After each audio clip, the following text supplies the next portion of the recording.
नमस्कार दोस्तों, आप सबका मैं फिर से स्वागत करता हूं हमारे YouTube चैनल वैभव आर्ट स्टोर में।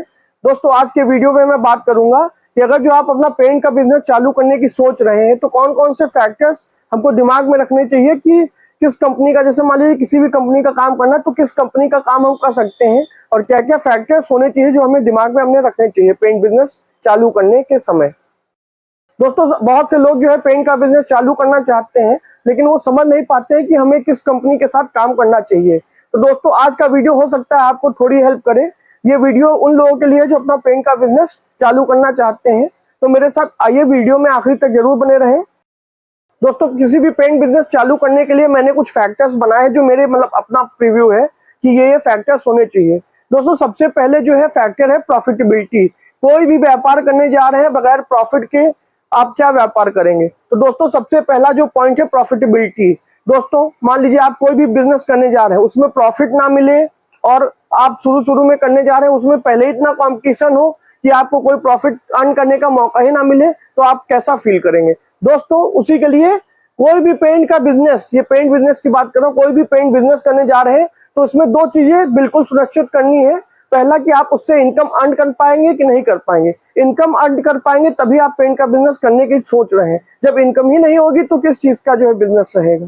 दूसरा, क्या उस बिजनेस में कंपटीशन एग्जिस्ट कर रहा है। तो दोस्तों, कंपटीशन की भी चीजें हैं। अगर जो आप में कैपेबिलिटी है और आप तो कंपटीशन वाला रिस्क ले सकते हैं कि अगर जो जितना भी कंपटीशन हो मैं झेल लूंगा, तो आप चूज कर सकते हैं उस कंपनी को। वरना मेरे हिसाब से जो है आप जिसमें कम कंपटीशन हो उस कंपनी के साथ जा सकते हैं। दोस्तों, दूसरे नंबर पे होता है लॉन्गेविटी, कि कितने समय से कंपनी जो है मार्केट में है। जैसे मान लीजिए हम एशियन कंपनी की बात करें, एशियन पेंट कंपनी की बात करें, तो उसमें मार्केट में बहुत लंबे समय से है, सालों हो गए एशियन को मार्केट में काम करते हुए। जैसे बर्जर पेंट से सालों हो गए हैं मार्केट में काम करते हुए। तो हमें अगर जो पेंट का बिजनेस करने जा रहे हैं तो हमें ये सब फैक्टर्स भी ध्यान में रखने चाहिए कि जिस कंपनी के साथ जुड़ रहे हैं तो क्या कस्टमर उसके बारे में जानते हैं, मार्केट में वो कितने सालों से टिकी हुई है।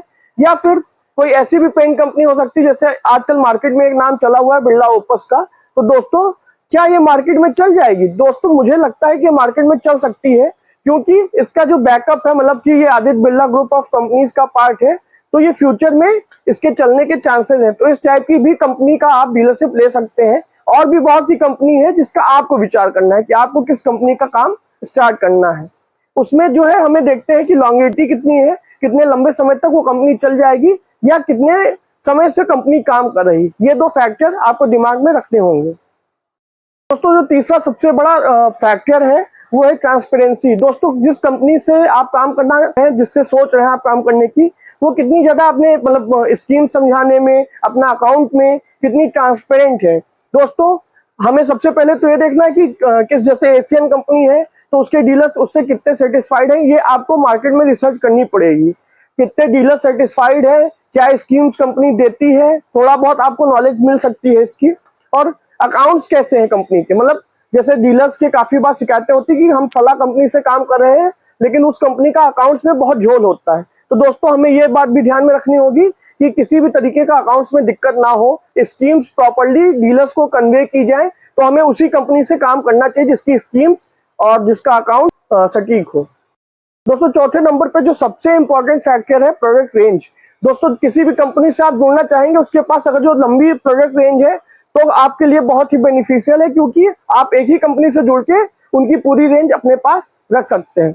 आप उस कंपनी से नहीं जुड़ना चाहेंगे जिसके पास मान लीजिए केवल इमल्सन की रेंज है, डिस्टेम्पर नहीं है, और डिस्टेम्पर है तो इनेमल नहीं है। इस कंपनी से जुड़ने में आपका नुकसान है, आपको उस उसको रखते हुए भी दूसरी कंपनी के साथ जुड़ना पड़ सकता है।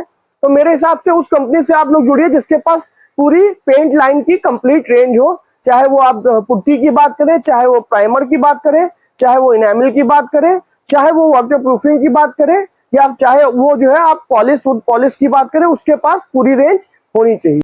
दोस्तों, पांचवें नंबर पर हम बात करते हैं कंपनी का अप्रोच क्या है, मतलब किस तरीके से वो कस्टमर को अपनी बात, अपना एडवर्टाइजमेंट समझा रही है। दोस्तों, अप्रोच से क्या होता है कि कंपनी का हम देखते हैं कि किस तरीके से एडवर्टीजमेंट में कर रही है, लोगों का रिस्पांस क्या एडवर्टीजमेंट से आता है। जैसे कि हम बात करते हैं एशियन पेंट्स। दोस्तों, एशियन पेंट का आप लोग देखते ही है कि तीसरे चौथे ऐड में एशियन पेंट का जो है एडवर्टीजमेंट आ जाता है। इसी तरीके से बर्जर का भी हम लोग देखते हैं न्यूज़पेपर वगैरह में और टीवी में भी ऐड आते रहते हैं। और हमें इस तरीके से कंपनी को चूज करना चाहिए जिसका एड बहुत अच्छे से मार्केट में आ रहा हो। इस समय जैसे JSW और बिरला ओपस का भी एड मार्केट में काफी आता है, तो हमें इस तरीके से कंपनियां चूज करनी चाहिए जिसका एड मार्केट में लगातार आता रहे और कस्टमर उसको जानते रहे।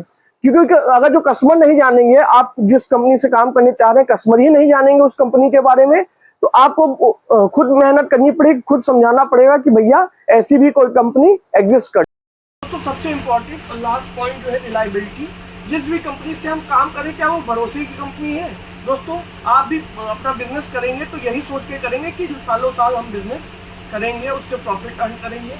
लेकिन अगर जो कोई ऐसी कंपनी से आप काम कर रहे हैं जिसका मान लीजिए कोई फ्यूचर ही ना हो, जिसका कोई भरोसे की बात ही ना हो, तो आपका बिजनेस कहीं ना कहीं वो मतलब बिजनेस में नुकसान हो जाएगा फ्यूचर में। तो रिलायबिलिटी से हम ये समझते हैं कि जिस भी कंपनी से काम कर रहे हैं वो क्या भरोसेमंद कंपनी है। ऐसा ना हो कि आपने साल 2 साल किसी कंपनी का स्टॉक कर लिया, उसके पूरा प्रोडक्ट रेंज आपके पास है और वो कंपनी जो है वाइंड अप हो गई, यानी कि बंद हो गई। तो दोस्तों उससे क्या होगा कि आपने पूरा उसका स्टॉक किया हुआ है और कंपनी बंद हो गई, तो आपका बिजनेस में बहुत ही लंबा चौड़ा नुकसान हो सकता है। तो मेरे हिसाब से उन कंपनियों का काम करना चाहिए जिसमें ये प्रॉफिटेबिलिटी भी हो, लॉन्गेविटी हो, ट्रांसपेरेंसी हो, जिसके पास बहुत लंबा प्रोडक्ट रेंज हो, जिसका अप्रोच बहुत अच्छा हो और जिसमें बहुत ही अच्छी रिलायबिलिटी हो। तो दोस्तों कैसा लगा आपको वीडियो, कमेंट करके ज़रूर बताएं और मेरे चैनल को सब्सक्राइब करना ना भूलें।